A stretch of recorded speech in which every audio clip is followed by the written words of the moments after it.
Jadi, dia adalah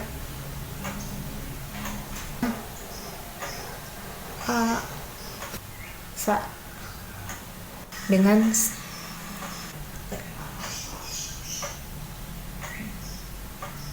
setelah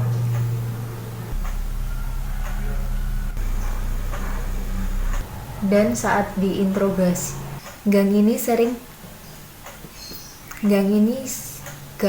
geng saat sudah dewasa, ketika dewasa, fakta bahwa ia terus akhirnya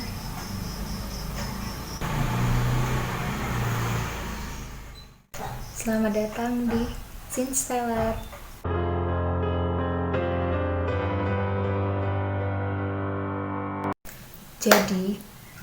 Jadi kali ini aku mau bahas tentang Luis Garavito.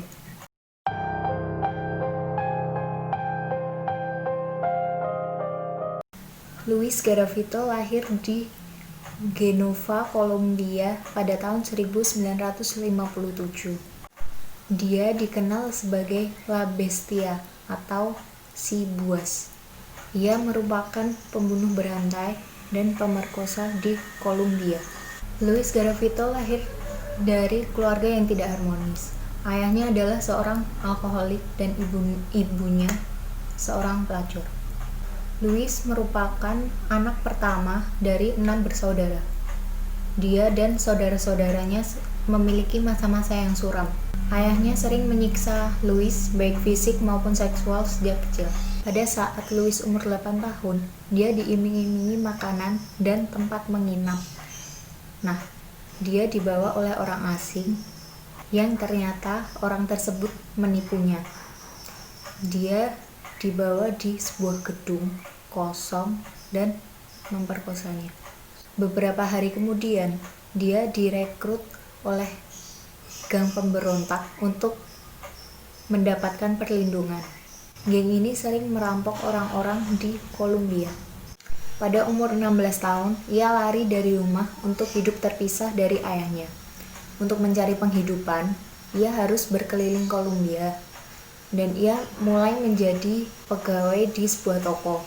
Tak lama kemudian dia menjadi pedagang kaki lima yang berjualan kartu-kartu doa dan patung-patung religius. Dia sempat memiliki kekasih dan seorang anak. Teman-temannya pun mengatakan bahwa dia tuh baik tapi pemarah. Ia juga sering berkelahi, berantem, sehingga dia diusir dari lingkungan sekitar tempat tinggalnya. Saat sudah dewasa, ia meneruskan kebiasaan alkoholik ayahnya. Dia juga pernah berusaha untuk bunuh diri. Luis Garavito memulai kebiasaan jahatnya sejak tahun 1992. Ia selalu selektif memilih korbannya. Biasanya yang dicari usia 6-12 tahun dengan latar belakang spesifik, yaitu anak yatim, miskin, atau gelandangan. Ia tahu anak-anak ini bermasalah dan tidak akan ada yang mencarinya ketika mereka menghilang. Biasanya ia mendekati calon korban itu di pinggiran jalan sekitar kota. Kebanyakan dari korban-korbannya itu dia menawarkan iming-iming hadiah atau uang. Kadang juga ia menawari pekerjaan untuk mereka. Untuk menumbuhkan kepercayaan dan menghindari kecurigaan calon korban, ia menyamar menjadi seperti pendeta, orang tua, pengedar narkoba, petani.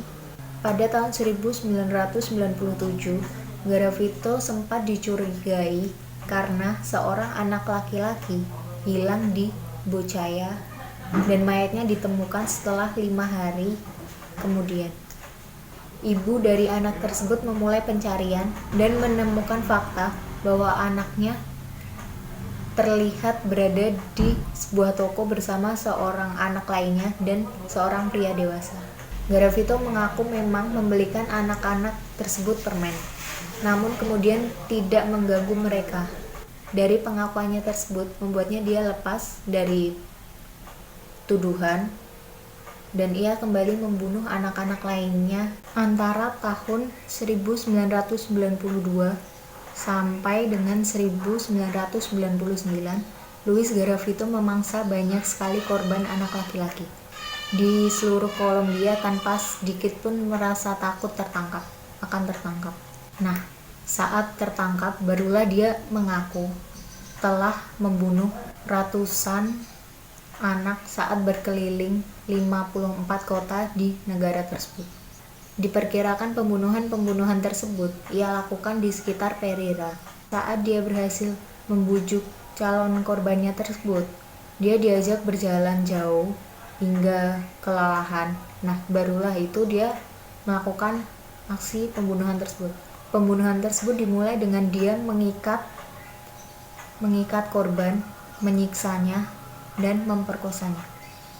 Kadang kemaluan mereka dipotong dan dimasukkan ke mulut si korban. Mayat-mayat mereka biasanya ditemukan di kuburan dangkal dengan beberapa bekas gigitan.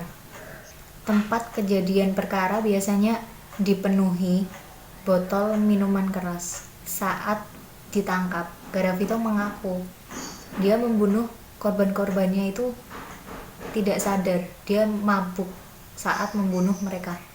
Kejahatan Garavito ini mulai terungkap pada tahun 97 itu saat ditemukannya 25 tubuh anak-anak tak dikenal di Pereira di sebuah kuburan massal.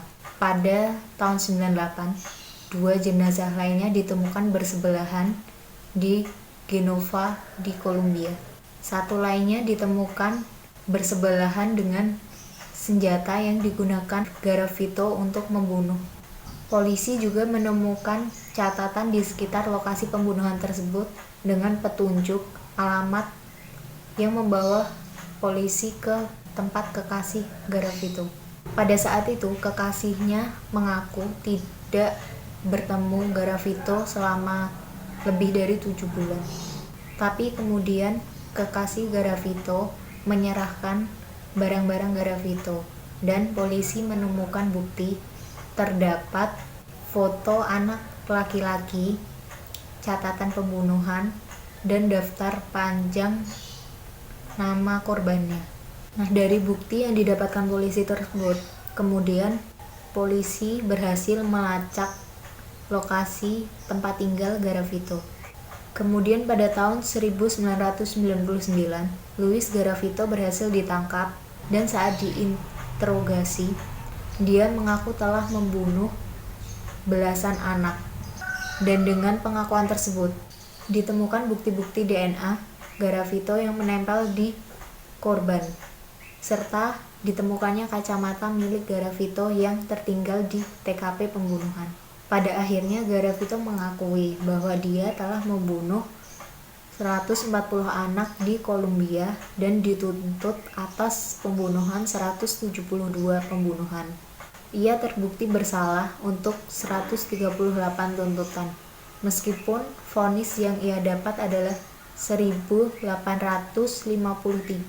tahun penjara, namun hukum Kolombia membatasi penjara maksimal selama 40 tahun. Karena ia bekerja sama dengan polisi menunjukkan lokasi dari tubuh korban-korbannya, hukumannya diperingan menjadi 22 tahun dan diasingkan dari narapidana yang lain untuk menjaga keamanannya. Terima kasih yang sudah nonton. Jangan lupa like, subscribe, komen.